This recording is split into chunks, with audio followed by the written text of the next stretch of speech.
Hello বন্ধুরা, আজকে আমি তোমাদেরকে একটিকিন ব্লাউজের ড্রয়িংটা দেখাবো। দেখো, ফার্স্টে আমাদের একটিকিন ব্লাউজের জন্য ফার্স্টে আমাদের ঝুল লাগবে, ছাতি লাগবে, কোমরের মাপটা লাগবে আর কাঁধের মাপটা লাগবে। হাতা ঘেরা এগুলো লাগবে না, এখন আমি তো দেখাচ্ছি না। সামনের গলার মাপটা লাগবে, আর্মহোল লাগবে আর ডাট পয়েন্টটা লাগবে, যেটা আমি বিপি বলে লিখে রেখেছি প্রাপ্ত। আর এই যে ব্যাপারটা আছে, এই যে বিপির ব্যাপারটা হলো এখান থেকে হলো এই পয়েন্টটা, এখান থেকে হলো এই পয়েন্ট হলো বিপি, এই যে 10 ডাট পয়েন্ট এটা। আর এখান থেকে এই যে গ্যাপটা, এটা অনেক সময় 7 হয়, অনেক সময় 8। তো এই জায়গাটা আমাদের মেপে নেওয়াটাই ভালো হয়, যেহেতু এইখান থেকে এই পয়েন্ট থেকে এই পয়েন্ট আমাদের মাপতে হবে। তো এখানে দেখো আমি লিখে রেখেছি, এখানে 8 লিখেছি। এই 8কে 2 দিয়ে ভাগ করে আমাদের 4 এসছে।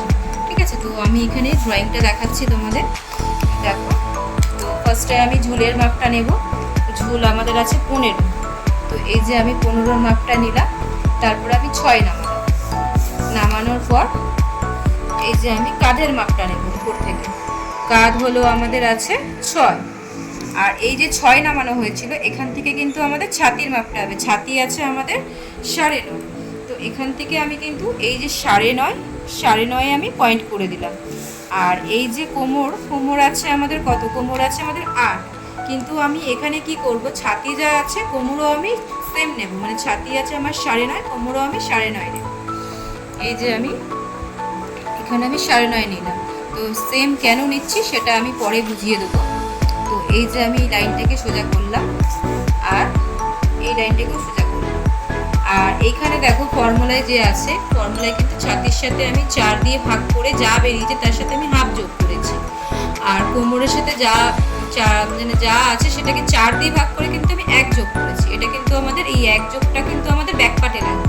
তো আমাদের এখন এটা সামনের পার্ট ড্রয়িং হচ্ছে, তো আমাদের এখন এই 7টা দরকার। তো আমি ছাতি যা কোমর আমি আপাতত এখন তাই নিলাম, কিন্তু পরে আমি বলছি এটা কেন নিয়েছি। এবার আমাদের যেহেতু এটা ফ্রন্ট পার্ট ড্রয়িং হচ্ছে, তো আমি এইখান থেকে এই পয়েন্ট থেকে আমি কিন্তু হাফ ইঞ্চ ভেতরে যাব। হাফ ইঞ্চ কিন্তু ভেতরে যাব। হাফ ইঞ্চের 100তে বেশি গেলেও কোনো অসুবিধা নেই, কিন্তু আমি হাফ ইঞ্চ বেশি যাব। ভেতরে যাওয়ার পরে আমাদের এই যে এই জায়গাটা, আমাদের এইখান থেকে, এটা আমাদের যেহেতু ফ্রন্ট পার্টের আমাদের এই ভেতরে যেটা হাফ গেল, তো এখান থেকে আমি 1.5 কিংবা 1.5-এর একটু কম হলেও কোনো অসুবিধা নেই। তো আমি দেখো এই দুটো পয়েন্ট করে রাখলাম। তো আমি আর্মহোল স্কেলটা এইভাবে করে ধরবো। দেখো, আর্মহোল স্কেলটা আমি এইভাবেও করতে পারি।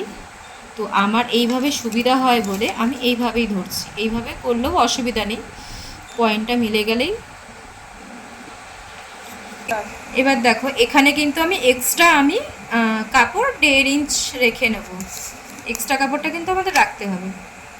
এটা আমাদের সেলাইয়ের মার্জিন, আর এইটা কিন্তু আমাদের এক্সট্রাটা আমি ধরে নেওয়া হলো। এবার দেখো, এবার যে আমার এই যে আছে 4 সরানোর ব্যাপারটা, এইখান থেকে এই যে গ্যাপটা, এই যে কত এসছে 4। তো এইটা তো আমি হাফ ড্রয়িং করছি, মানে হাফ, মানে এই যে গলার পোর্শন থেকে যে এই যে আর্ধেকটা, এই ড্রয়িংটা এখানে আমার হচ্ছে। তো এইটার আমাদের হাফ কত আছে? হাফ হবে 4। তো আমি এইখান থেকে কিন্তু 4টা নেব। এইখান থেকে 4, এই যে এখান থেকে আমাদের 4 সরলো, জাস্ট একটা পয়েন্ট করলাম। করার পরে 4-এর থেকেই কিন্তু আমি ওপর দিকে ওঠালাম। দেখো, স্কেলটা আমার পুরোটা ওপরে উঠলো। ওঠার পর আমাদের বিপি কত আছে? টার্ট পয়েন্ট আছে আমাদের 10। তো আমি এই যে 10-এ আমি এই যে পয়েন্ট করে আমি কিন্তু নিচে নামিয়ে দিলাম। দেখো, লাইনটা আমার এটা হলো, বোঝা গেল এই জায়গাটা। এবার কি হলো, আমাদের ছাতি যা আমি কি করেছিলাম, ছাতি 9.5, আমি কোমরও কিন্তু এখানে 9.5 নিয়েছিলাম। কিন্তু এখানে তো আমাদের ছাতি আর কোমর এক করলে হবে না, এখানে আমাকে এইখানে যে আমাদের এই যে ডাট পয়েন্টটা, এখানেই আমাকে ঠিক করতে হবে। তো কি করতে হবে, ছাতি আছে আমাদের 9.5 দেওয়া হলো, এখান থেকে এই লাইনটায় যে আমি টানলাম। এবার দেখো, ছাতি থেকে আমাদের কোমরটা মাইনাস হয়ে যাবে। ছাতি আছে আমার 9.5, কোমর আছে আমার 7। এইটা কিন্তু ধরবো না, এটা আমাদের ব্যাক পার্টের জন্য লাগবে, এইটা আমাদের সামনের পার্টে লাগবে। তো 9.5 থেকে আমাদের 7 মাইনাস হবে। এই যে 9.5 থেকে 7 মাইনাস হয়ে যাওয়ার পর আমার আসছে 2.5। ঠিক আছে, 9.5 থেকে আমার কিন্তু 7। এখানে যা হবে, এখানে ফর্মুলা যা আছে সেম, সবার জন্য একই নিয়ম, শুধু তোমার মানে সাইজ তোমার মানে হেরফের হবে, কিন্তু না হলে যা আছে তাই হবে। তো ছাতি থেকে আমার কোমর মাইনাস হচ্ছে, কোমর মাইনাস হয়ে আসলো আমার 2.5। এবার এই 2.5কে আমাকে দুদিকে নিতে হবে। মানে যদি আমার 4 বেরোতো তাহলে আমি এদিকে 2 এদিকে 2 নিতাম, যদি আমার 2 বেরোতো তাহলে এদিকে 1 এদিকে 1 নিতাম। যেহেতু আমার 2.5 বেরিয়েছে তাহলে আমার এখানে 1.25 এখানে 1.25 আমাকে নিতে হবে। তো এই যে আমি 1.25 একটা পয়েন্ট করলাম, এইখানেও আমি 1.25 একটা পয়েন্ট করলাম। করার পর দেখো আমি এইভাবে কিন্তু এটাকে মিলিয়ে দেবো, এইভাবে কিন্তু আমি মিলিয়ে দিলাম। দেওয়ার পর আমি দেখো এখানে হলো গলার জন্য আমি 2.5 সরাচ্ছি, 2.5 সরিয়ে একটা পয়েন্ট করলাম, করিয়ে এবার দেখো সামনের গলা আমাদের আছে হলো 7.5, 7.5 একটা পয়েন্ট করলাম, করে যেহেতু আমি তো ভি নেক করছি, এই যে দেখো এইভাবে কিন্তু আমি এইভাবে করে এটা মিলিয়ে দিলাম, ঠিক আছে। আর এখানে আমার আমি হাফ ডাউন করলাম। এবার আমি দেখো এটাকে কাটিং করে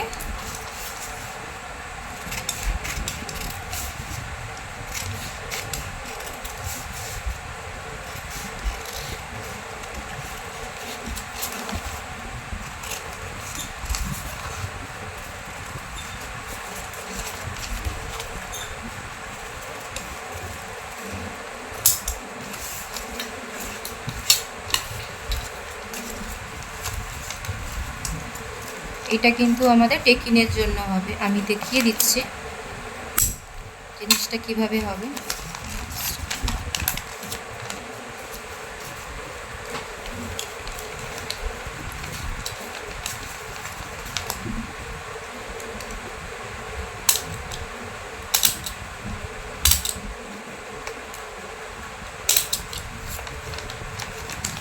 এইভাবে যে আমাদের সেলাইটা কিন্তু আমাদের এইভাবেই হবে, আমি জাস্ট এটা বোঝানোর জন্য আমি এটা জিনিসটা করছি যাতে তোমরা বুঝতে পারো। এইভাবে আমাদের সেলাইটা হয়ে যাবে। সেলাইটা হয়ে যাওয়ার পর দেখো আমাদের কিন্তু কমপ্লিটভাবে এইভাবে আমাদের কমপ্লিট আসবে। দেখেন একটেকিন ব্লাউজেও কিন্তু আমাদের শেপ খুব সুন্দর আসে, আমরা যদি এই নিয়মে করি আমাদের কিন্তু শেপটা খুব সুন্দর আসবে। দেখো তোমরা কতটা কি বুঝতে পারলে জানি না, তোমরা যতটা, তোমাদের যদি কোনো অসুবিধা হয় তোমরা কিন্তু কমেন্টে আমাকে জানাও, তাহলে আমি আরও চেষ্টা করবো আরও ভালোভাবে বোঝানোর। আমাদের শুধু সামনের পার্টটা, ঠিক আছে, ব্যাক পার্টটা আমি ব্যাক পার্ট হাতা আমি পরের ভিডিওতে দেখিয়ে দেবো।